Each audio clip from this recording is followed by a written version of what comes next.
This video is for class 7. We are continuing chapter 4, photosynthesis and respiration. So we are today starting the part respiration. All living organisms need energy for various physical and metabolic activities. This energy comes from the food that we eat. You already know that the food we get gets digested and absorbed by the body. So what is written here till now, that for all the metabolic activities or whatever we do in our whole daily life, we require energy to do all type of functions. And from where we get this energy, कहाँ से वो energy मिलता है? हम लोग जो खाना खाते हैं वो क्या होता है, बॉडी में जाने के बाद वो डाइजेस्ट होता है, एब्जॉर्ब होता है और एनर्जी प्रोड्यूस करता है. So the glucose present in the absorbed food combines with the oxygen and produces carbon dioxide, water and energy. तो ये एक प्रोसेस के बारे में बता रहा है कि the glucose present in absorb food, जो खाना एब्जॉर्ब होता है बॉडी में वो किससे कंबाइन होता है? वो एब्जॉर्ब होने के प्रोसेस में ऑक्सीजन से कंबाइन होता है और क्या बनाता है? Carbon dioxide, water and energy. This process is called respiration. The oxidation of food and production of energy from that process is called respiration. इसके बाद आप लोग देखिए, इसका एक डेफिनेशन भी दिया हुआ है. The process of conversion of glucose molecule from food into energy rich ATP, that is adenosine triphosphate molecule, carbon dioxide and water with the help of oxygen is called respiration. It is a biochemical process. तो respiration का definition क्या हो गया कि food से energy बनाता है. Anything और एनी न्यूट्रिशियस सब्सटेंस, जो चीज़ हमको न्यूट्रिशन देता है, जैसे कि हम लोग खाना खाते हैं ना, दाल चावल है, कोई भी तरह का मीट है, मिल्क है, एनी टाइप ऑफ वेजिटेबल्स, तो ये सब चीज़, सब सब्सटेंस जो है वो बॉडी में एब्जॉर्ब होने के बाद जब डाइजेस्ट होता है तो वो क्या मतलब, जब फूड हम लोग खाते हैं तो वो किस में कन्वर्ट हो जाता है? ग्लूकोज में कन्वर्ट होता है. तो ये खाना जो है ग्लूकोज के फॉर्म में कन्वर्ट होने के बाद क्या होगा? उसमें केमिकल रिएक्शन स्टार्ट होता है. Along with oxygen it turns into, arrow के बाद जो राइट साइड में हम लोग लिखते हैं, this are called the products. क्या बनाता है?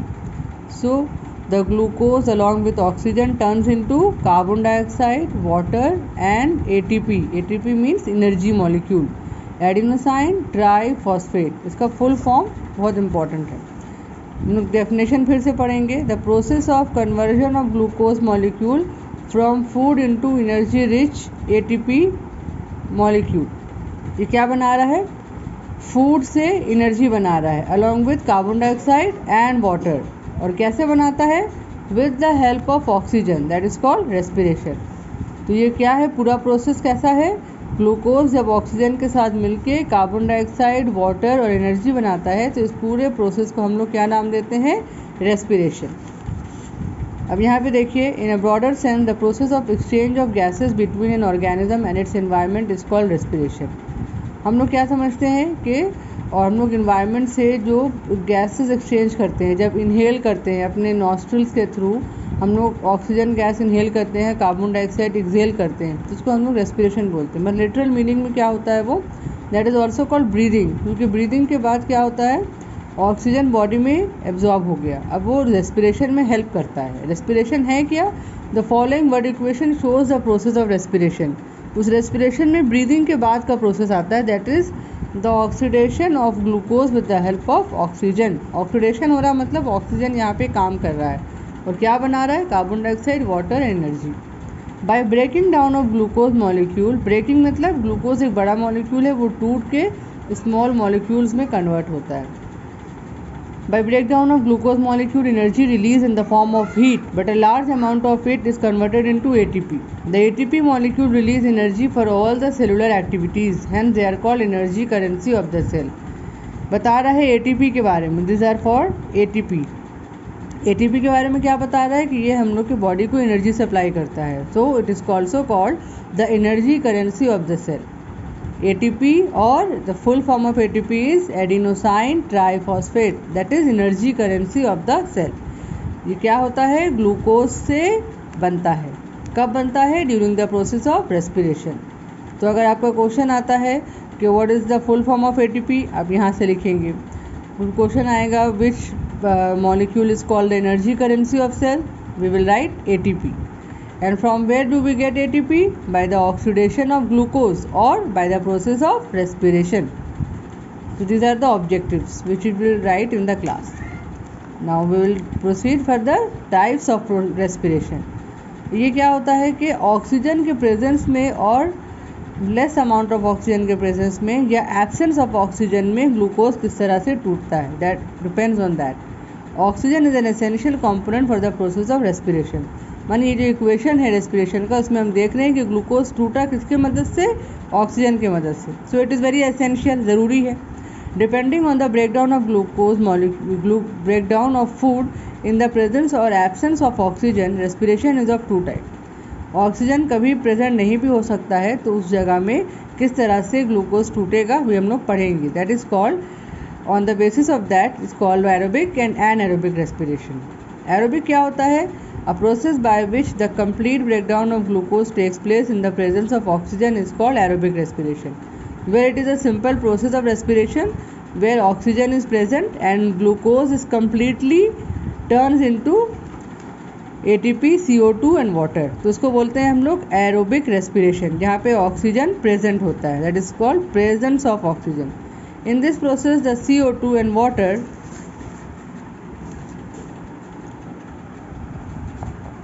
is produced as the end product with the liberation of energy in the form of ATP. यहाँ पे क्या होता है कि एंड प्रोडक्ट में कार्बन डाइऑक्साइड और वाटर के साथ ATP बनता है. In aerobic respiration maximum amount of energy is produce. मैंने दोनों को कंपेयर करके बता रहा है कि एरोबिक और एन एरोबिक में सबसे ज़्यादा एनर्जी एरोबिक्स में बनता है, क्योंकि यहाँ ऑक्सीजन प्रेजेंट होता है और वो 38 मॉलिक्यूल्स ऑफ ATP बनाता है. This also come for your objective answer, question answer. Like how many molecules of ATP will produce after aerobic respiration. Now the word equation for aerobic respiration is given. Glucose will combine with oxygen and it will produce CO2, water and 38 ATP. Now see, aerobic respiration takes place in most of the organism including human being, animals and plants. Now we will see anaerobic respiration, a process by which the incomplete breakdown of glucose takes place in the absence of oxygen. तो ये process क्या होता है? यहाँ पे oxygen नहीं होता है. That is called absence of oxygen, which is process is known as anaerobic respiration. इसको बोलते हैं एरोबिक रेस्पिरेशन. यहाँ पे देखिए इसका स्पेलिंग भी डिफरेंट है. यहाँ पे एरोबिक लिखा है, यहाँ लिखा है एन एरोबिक, यहाँ पे ऑक्सीजन प्रेजेंट नहीं होता है. So carbon dioxide and ethyl alcohol और lactic acid are the end products of anaerobic respiration. यहाँ पे क्या होता है कि कार्बन डाइऑक्साइड के साथ वाटर नहीं बनता है, बल्कि एसिड या अल्कोहल फॉर्म होता है. And they produces a small amount of energy, that is 2 molecules of ATP. So here you can relate very easily that aerobic respiration produces more energy, 38 molecule of ATP, and anaerobic respiration produces only 2 molecules of ATP. The word equation for anaerobic respiration is shown here. Like glucose along with very less oxygen or absence of oxygen it will turn into ethyl alcohol. क्योंकि बहुत ही less oxygen present होता है, तो इसको हम लोग ऐसे करके शो कर सकते हैं कि ये इथाइल अल्कोहल और लैक्टिक एसिड के साथ CO2 और एनर्जी बनाता है. So that is the definition of anaerobic respiration, as I have marked in video also, and I will give you the picture. So here is the difference given, aerobic and anaerobic respiration. You have to read all these differences. It's very simple and it's very obvious difference. Like it happens in presence of oxygen, it occurs in absence of oxygen or in very less amount. The absorbed food is completely break down, the absorbed food is incompletely broken. No alcohol is formed, alcohol is formed. Large amount of energy is released, small amount of energy is released. CO2 and water are the end product, ethyl alcohol and CO2 are end products. So you have to learn at least 3 points. Both aerobic and anaerobic respirations are different processes, but they show some similarities, such as they both take place within the cell, both produces ATP and both produces byproducts. तो जैसे ये similarities है और ये differences है, तो आपको दोनों पढ़ना है. Now in the page number 73, the next topic is given, that is respiration in plants. Plants do not need as much energy as animals because they are fixed in the ground. Plant cells need energy for growth, reproduction and for transporting materials between the cell. क्या बता रहा है कि plants को human being की तरह या animals की तरह ज़्यादा एनर्जी नहीं चाहिए होता है, क्योंकि हम लोग का ज़्यादा एनर्जी मेटाबॉलिक फंक्शन में, चलने फिरने में या मेटाबॉलिक एक्टिविटी, फिजिकल एक्टिविटी करने में ज़्यादा एनर्जी इस्तेमाल होता है। लेकिन plants as they are fixed in the ground so they do not require much energy. Plant cell energy किस काम के लिए एनर्जी चाहिए होता है? रिप्रोडक्शन करने के लिए, ग्रोथ करने के लिए और अपने सेल्स के बीच में न्यूट्रिशन कंटिन्यू कराने के लिए और ट्रांसफ़र करने के लिए, एक सेल से दूसरे सेल को ट्रांसफ़र करने के लिए। No when a plant needs energy it releases it by the breakdown of glucose in the same way as animal does, that is by the process of respiration. मतलब plant भी animal और human being की तरह respiration करता है। Most of the plant respire aerobically, वो oxygen के साथ वाले जो प्रोसेस है that is aerobic respiration, it happens in the mostly in the plants. In plants, the process of respiration takes place in day and in the night like any other living organism. मतलब 24 hours a day respiration होता है. As we already know that in plant, exchange of gases takes place through stomata और lenticel. जी हम लोग क्या पढ़ रहे हैं?